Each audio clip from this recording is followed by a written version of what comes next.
Eh, Sekarang Patra MZ, kuasa hukum dari keluarga Irjen Pol Predi Sambo.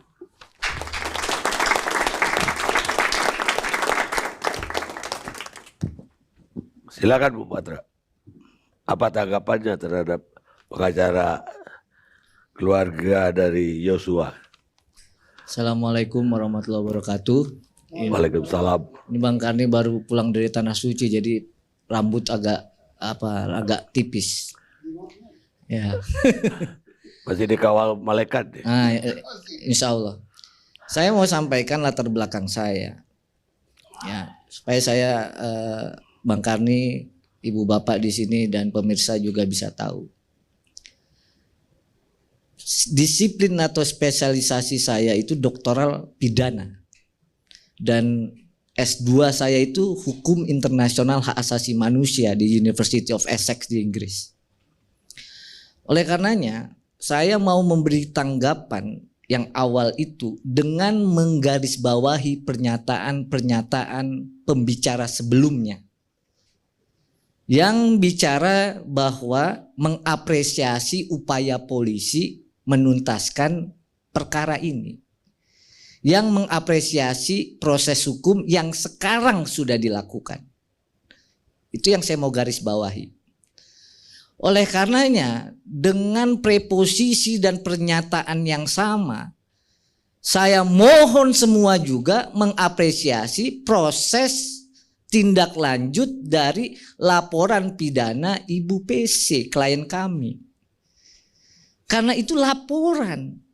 Bahwa nanti hasilnya seperti apa tentu kita mau tahu juga. Ya, saya mau bilang begini. Pernyataan tidak mungkin bawahan atau berani terhadap atasan itu pernyataan ya awam. Studi antropologi tentang kekerasan seksual yang namanya korban itu tidak mengenal latar belakang. Dia bisa orang berkuasa, perempuan korban, saya bicara perempuan korban ya. Makanya antropologi ya meneliti kekerasan seksual ini dari aspek kehidupan dan antropolognya ya, dengan ilmu di sana. Itu nggak boleh ngomong begitu. Siapapun perempuan itu bisa jadi korban. Ya. Jadi nggak boleh ngomong begitu. Seakan-akan nggak mungkin, itu nggak ada studinya. Begitu juga studi tentang ya hukumnya.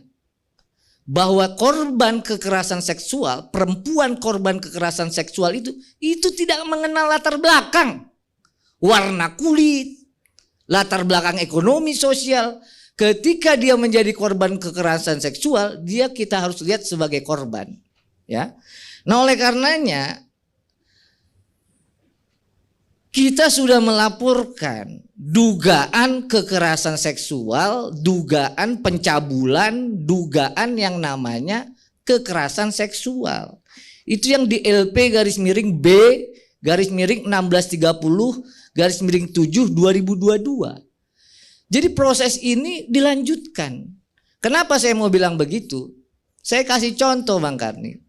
Klien saya sekarang, Ibu, itu sekarang didampingi oleh tim yang namanya psikologi forensik juga, psikolog forensik. Jadi kalau memang kita mau menunggu ya, saya kasih contoh aja. Untuk menilai bahwa yang bersangkutan adalah trauma itu aja minimal 5 tahap Bang Karni. Observasi ya.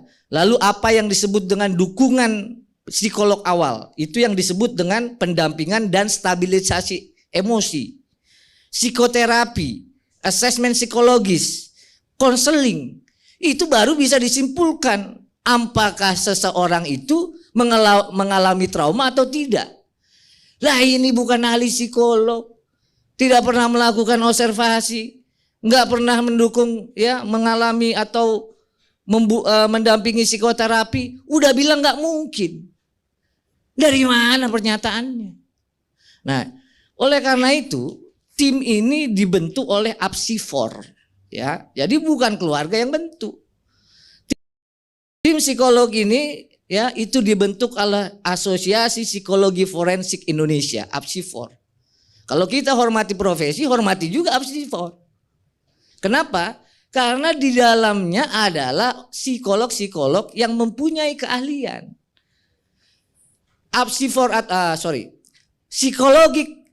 Psikologi forensik ini memang baru dikenal. Bahkan American Psychology Association saja menerima disiplin khusus ini itu baru 2001. Ya. Kenapa ini penting? Karena ini meletakkan ilmu, memanfaatkan ilmu pada posisinya, bermanfaat kebetulan kepada disiplin ilmu hukum pidana, peradilan, ya. Jadi kalau mau sabar juga tunggu dong hasil laporan kami. Ya. Jadi kalau kita mau ingatkan, saya garis bawahi, ya. Hukum itu bukan soal tega atau tidak tega, nggak ada literaturnya. Kalau kita bicara hukum, maka kita bicara 3 aspek. Makanya kalau lihat statement saya nggak pernah nyentuh-nyentuh hal yang bersifatnya ya menyentuh atau merugikan atau mungkin menambah kesulitan dari keluarga korban misalnya. Nggak mau saya. Ya, kalau mau dibegitukan, makanya juga hormati hak orang. Nah, jadi yang saya mau sampaikan juga bahwa dugaan kekerasan seksual itu jangan dianggap ya tidak pernah. Karena apa? Tidak mungkin terjadi malah ya. Itulah concernnya kenapa kita mengundangkan Undang-Undang 12 tahun 2022 tentang apa? Tentang tindak pidana kekerasan seksual. Dia berbeda dengan kita pembuktian dalam KUHP atau dalam pidana biasa. Dalam undang-undang itu misalnya saya sebut pasal 25 ya. Untuk pembuktian kekerasan seksual itu hanya perlu pengakuan dari apa? Dari saksi dan korban berkesesuaian dengan satu alat bukti aja. Ditambah keyakinan hakim. Karena kalau mau disamakan dengan pembuktian tindak pidana korupsi, bagaimana perempuan mendapat keadilan? Jam 1 malam dia di jalan, sepi kebetulan, lalu ada dia mengalami ya pencabulan atau kekerasan seksual. Nggak boleh lapor orang itu. Kalau dia lapor harus ditanggung, harus diproses. Bahwa nanti dalam penetapan tersangka, misalnya tersangka meninggal dunia, kita tinggal pakai 77 KUHP. Hapus penuntutannya. Karena salah satu ya alasan penuntutan itu hapus itu ada di pasal 7 Kitab Hukum ya Pidana. Tapi kalau pakai hukum acaranya pakai 140.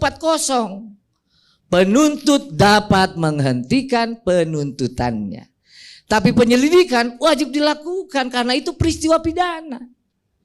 Kan dibagi 2, benar nggak terjadi peristiwanya? Kalau benar siapa pelakunya? Nah jadi ya mohon juga ibu bapak ya kita tunggu, kalau mau nunggu sama-sama nunggu. Kalau mau dihormati haknya, hormati hak orang lain. Ya, itu prinsip dasar dari yang namanya persamaan di muka hukum. Nah oleh karenanya dalam proses hukum ini kita mau bilang kebagian komentator-komentator ini. Ya, kenapa? Kalaupun berkas itu sudah lengkap, tidak mungkin jaksa penuntut umum itu membuat dakwaan berdasarkan karangan bebas, nggak mungkin. Termasuk advokat nanti yang membela misalnya terdakwa nanti. Tentu dia akan berpijak pada berita acara pemeriksaan. Nah saya yakin seyakin-yakinnya hari ini para komentator ini nggak pegang berita acara pemeriksaan secara lengkap. Jangan menggiring opini, begitu. Nah terakhir Bang Karni, ini kan tanggapan ringan aja sebenarnya. Yang saya mau garis bawahi, kalau dalam disiplin hak asasi manusia dan hak asasi manusia dalam praktek, setiap individu yang mau dihormati haknya, dia juga punya kewajiban menghormati hak orang lain. Terima kasih Bang Karni. Wassalamualaikum warahmatullahi wabarakatuh. Baik, menarik tadi dari segi psikologi ya. Jadi